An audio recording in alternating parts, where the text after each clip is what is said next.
नमस्कार दोस्तों, स्वागत है आपका मेरे channel Nitesh Tiwari e learning में। तो दोस्तों आज हम बात करने वाले हैं हिस्ट्री के सेकंड टर्म के सिलेबस के बारे में। हिस्ट्री के सेकंड टर्म में आपके 4 चैप्टर आ रहे हैं, जिसमें आपका 7वां है, 9वां है, 10वां है और 11वां है। सर्वप्रथम जो हम बात करने वाले हैं वो 7वें चैप्टर की हम बात करेंगे, बदलती हुई सांस्कृतिक परंपराएं। क्या है? बदलती हुई सांस्कृतिक परंपराएं। तो आज हम डिस्कस करेंगे। सबसे पहला इसका जो प्रश्न है कि 14वीं शताब्दी से यूरोपीय इतिहास के जानकारी के मुख्य स्रोत क्या हैं। यदि हमें 14वीं शताब्दी से यूरोप के बारे में जानकारी चाहिए तो उसके हमारे सामने मुख्य स्रोत क्या है, हम कैसे जान सकते हैं। तो यहां पर हमारा जो पहला रहेगा कि यूरोप और अमेरिका, यूरोप और अमेरिका में रखे जो अभिलेखागार हैं, आपके संग्रहालय हैं, यहां पर बड़ी मात्रा में दस्तावेज रखे हुए हैं। क्या रखे हुए हैं दोस्तों? दस्तावेज रखे हुए हैं। मतलब जो आपका यूरोप है और आपका अमेरिका है, यहां पे जो अभिलेखागार हैं, जो संग्रहालय हैं, यहां पे रखे जो दस्तावेज हैं जो उस समय घटनाओं के बारे में बताते हैं, तो इसके माध्यम से यूरोप के बारे में जान सकते हैं। दूसरा हमारा है मुद्रित पुस्तकें। देखिए किसी भी समाज में क्या होता है कि उसके बारे में जो कुछ विद्वान होते हैं अवश्य लिखते हैं, तो वहां पर जो मुद्रित पुस्तकें हैं वो यूरोप के बारे में जानकारी के बहुत महत्वपूर्ण स्रोत हो सकते हैं। मूर्तियां और वस्त्र कला भी यूरोप के बारे में जानकारी के मुख्य स्रोत हम देख सकते हैं कि यूरोपीय जो परिवेश रहा होगा 14वीं शताब्दी से अब तक का, वो कैसा रहा होगा, तो इसके माध्यम से हम जान सकते हैं। अगला भवन। देखिए भवन किसी भी क्षेत्र विशेष के, किसी भी जगह के जो समृद्धि है उसको बताने में बहुत महत्वपूर्ण भूमिका निभाता है, या किस प्रकार का परिवेश रहा होगा उसको बताने में भूमिका निभाता है। तो भवन बहुत ज्यादा जरूरी रहा या अभी भी है यूरोप के बारे में 14वीं शताब्दी से जानकारी के जो स्रोत है। अगला प्रश्न जो हमारे एग्जाम में बहुत ज्यादा इंपॉर्टेंट है, तो आप इसको इंपॉर्टेंट लगा लीजिए। क्वेश्चन है पुनर्जागरण क्या है, और पुनर्जागरण का जो आधुनिक युग है उसका आधुनिक युग का प्रारंभ क्यों माना जाता है। क्वेश्चन है पुनर्जागरण क्या है और पुनर्जागरण को आधुनिक युग का प्रारंभ क्यों माना जाता है। तो देखिए पुनर्जागरण जो शब्द है इसको कई हम शब्दों में जान सकते हैं। जागृति, पुनरुत्थान, इसके अलावा आप कह सकते हैं कि पुनः जन्म। तो ये 3 जो 4 वर्ड हैं आप उसको याद कर सकते हैं कि आपका जागृति, पुनरुत्थान या पुनः जन्म। मतलब किसी भी चीज का पहले तो वो एक जो चीज चल रही थी वो खत्म होकर कोई नई चीज का प्रारंभ हो, कोई नई चीज स्टार्ट हो, उसी को पुनर्जागरण कह सकते हैं। यहां पे अगला हमारा जो पॉइंट रहेगा कि भाई पुनर्जागरण का एक अंग्रेजी वर्ड होता है रेनेसा। क्या वर्ड होता है आपका? रेनेसा। रेनेसा जो है वो मूलतः मतलब असली जो वास्तविक उसका अर्थ, वो जो शब्द है वो फ्रांसीसी वर्ड है और इसका अर्थ होता है फिर से जागना। मतलब रेनेसा का जो वास्तविक अर्थ फ्रांसीसी में है, ये फ्रांसीसी का जो मूलतः वर्ड है, इसका मतलब होता है फिर से जागना। क्या होता है? फिर से जागना। मतलब जो घटनाएं या जैसी व्यवस्था यूरोप में चल रही थी, अब एक नई व्यवस्था का जन्म होने वाला है। तो फिर से जागना आप याद कर सकते हैं। उसके अलावा ये जो आपका है 14वीं और 16वीं शताब्दी के समय में हुआ था। कब हुआ था? 14वीं और 16वीं शताब्दी। देखिए यहां पर शताब्दियों की बात की जा रही है, मतलब 100 सालों की। तो लगभग ये जो आपका 14वीं शताब्दी है आपका, लगभग आप मान लीजिए कि 1301 से लेकर 1400 तक ये आपका था। क्या था? 14वीं शताब्दी। क्या था? 14वीं शताब्दी। इसी प्रकार से 100 वर्ष को शताब्दी कहते हैं। इसके अलावा आप कह सकते हैं कि जो ये परिवर्तन आए थे जो यूरोप में, तो यूरोप में उसी समय जो परिवर्तन आए, तो इसी समय जो मॉडर्न युग है, आधुनिक जो आपका परिवेश है, उसका प्रारंभ भी इसी 14वीं और 16वीं शताब्दी के समय को माना जाता है एक प्रकार से।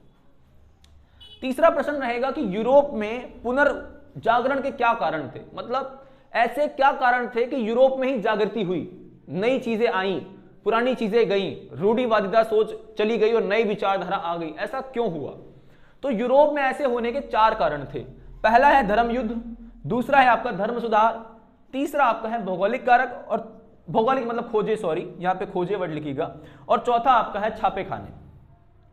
देखिए जो पहला है धर्म युद्ध, आपको मैं बता दूं कि धर्म युद्ध जो है यह विशेषकर जो मध्य आपका यूरोप है और खाड़ी जो आपके देश हैं, इनके बीच में ईसाइयों और मुस्लिम शासकों के बीच में लड़े जाने वाले युद्धों को कहा जाता है। और खासकर जो ये युद्ध किया गया था वो जेरूसलम या यरूशलम, आप कुछ भी कह सकते हैं, जेरूसलम या यरूशलम एक जगह है, इजराइल आज वर्तमान में इजराइल में है, खाड़ी देश में ही। तो उसको पाने के लिए, उस पर नियंत्रण करने के लिए किया गया था, जिसमें विशेषकर पहले तुर्की के शासकों का था और बाद में ईसाई लोगों ने उसको आजाद करवाने के लिए धर्म युद्ध आपका छेड़ दिया था। लगभग याद रखिएगा 1095 से लेकर 1291 तक धर्म युद्ध लड़े गए हैं। धर्म सुधार, देखिए धर्म सुधार का मतलब यहां पर है चर्च। अच्छा, चर्च क्यों बोला मैंने? चर्च का एक मतलब यह है कि ईसाई समाज में क्या था, ईसाई धर्म में क्या था कि जो चर्च ने कह दिया, मतलब चर्च की बात सर्वोच्च है, चर्च ने कह दिया भाई ये कानून ऐसा है, ये घटना इस प्रकार से, तो चर्च को कोई नकार नहीं सकता था। लेकिन अब क्या हुआ, यूरोप में कुछ विद्वान लोग जो हैं उन्होंने तर्क देना शुरू कर दिया कि भाई आप अगर ऐसा कह रहे हैं, इसमें क्या तर्क है, इसमें क्या सच्चाई, हम आपकी बात क्यों माने। तो यहां पर एक विवाद जो आपका है उसको शुरू हो गया, मतलब धर्म को लेकर, और विद्वानों ने तर्क देना शुरू कर दिया।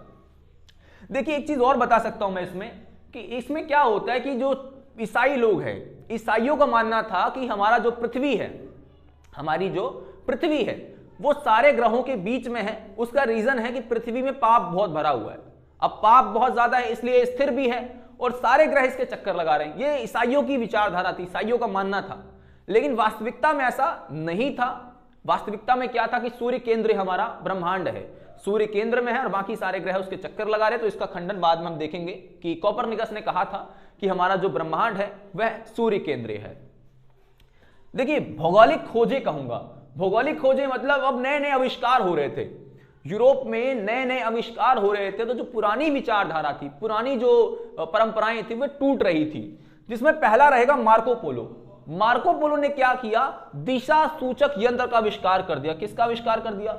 दिशा सूचक यंत्र। दिशा सूचक यंत्र का मतलब होता है भैया कंपास, जो आपका एक प्रकार से है। यह नेविगेशन के लिए बहुत जरूरी होता है कि भाई कौन सी दिशा किस में है और हमें किधर जाना चाहिए। तो इसके आविष्कार से क्या हुआ, बहुत सारी जो यात्राएं हैं यूरोप से शुरू हो गई। अब यात्राएं शुरू हो गई तो नई नई जगह का आविष्कार, मतलब खोज की गई, जिसमें आपको याद होगा कि भारत की खोज भी 1498 में हुई थी और 1492 में अमेरिका की हुई थी। भारत की खोज 1498 में वास्को डी गामा ने की थी और 1492 में अमेरिका की खोज कोलंबस ने की थी। मेरा कहने का तात्पर्य यह है, क्या ये जगह जो भारत है या अमेरिका है, क्या ये उसी जगह पर नहीं थे? क्या ये एग्जिस्ट नहीं करते थे? बिल्कुल करते थे। लेकिन जो विश्व के अनेक हिस्से हैं ना, अनेक भाग हैं, वो भारत को नहीं जानते थे या अमेरिका को नहीं जानते थे। तो यूरोप के लोगों ने जैसे जैसे जब वहां गए तो उन्होंने खोज किया कि यहां इस प्रकार के लोग भी रहते हैं और इसका ये नाम है। इस प्रकार से वर्ल्ड के मैप में उनका नाम देखा गया। गैलीलियो का नाम आपने सुना होगा। गैलीलियो ने क्या किया था, दूरबीन का आविष्कार किया था। किसका आविष्कार किया था? दूरबीन का।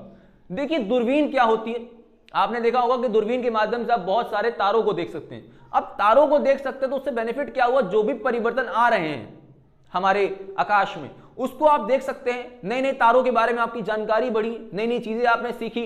तो दूरबीन के आविष्कार ने भी यूरोप को एक प्रकार से पुनर्जागरण में बहुत महत्वपूर्ण भूमिका निभाई थी। कोपरनिकस का एक बहुत अच्छा जो सिद्धांत था वो यही था कि हमारा जो ब्रह्मांड है, हमारा जो यूनिवर्स है, उसके बीच में सूर्य है और सूर्य के चारों तरफ जो चक्कर लगा रहे हैं बाकी सारे ग्रह लगा रहे हैं। लेकिन पहले ईसाई में क्या मानना था, ईसाई धर्म में यह मानना था कि पृथ्वी जो है वो केंद्र में है और सारे ग्रह उसके चक्कर लगा रहे हैं। तो इसका खंडन किसने किया? कोपरनिकस ने कर दिया। लास्ट में और सबसे महत्वपूर्ण, छापे खाने का आविष्कार। छापे खाने का जो आविष्कार है जोहानेस गुटेनबर्ग ने किया था। किसने किया था? जोहानेस गुटेनबर्ग ने किया था और ये थे जर्मनी के। इनके आविष्कार के बाद क्या हुआ, मुद्रण शुरू हो गया। क्या शुरू हो गया? मुद्रण, मतलब बड़ी मात्रा में पुस्तकें छपने लग गई। अब पुस्तकों के छपने से क्या हुआ, जो विद्वानों की विचारधाराएं थी, जो बातें थी, लोगों तक जनसंचार, मतलब लोगों तक पहुंची। अब लोगों तक पहुंची तो नई नई जो विचारधाराएं थी वो लोग सीख सके और पुरानी विचारधारा का यहां पे खंडन हुआ या पुरानी विचारधारा को छोड़ने के लिए लोग प्रेरित हुए कहीं ना कहीं से। तो इस प्रकार से हमारे टॉपिक थे। तो आशा करता हूं कि आपको वीडियो में बहुत सारी चीजें समझ आ चुकी होंगी। तो प्लीज इसी प्रकार से मेरी वीडियोस को देखते रहें और लाइक, शेयर और सब्सक्राइब करना ना भूलें। जय हिंद, जय भारत।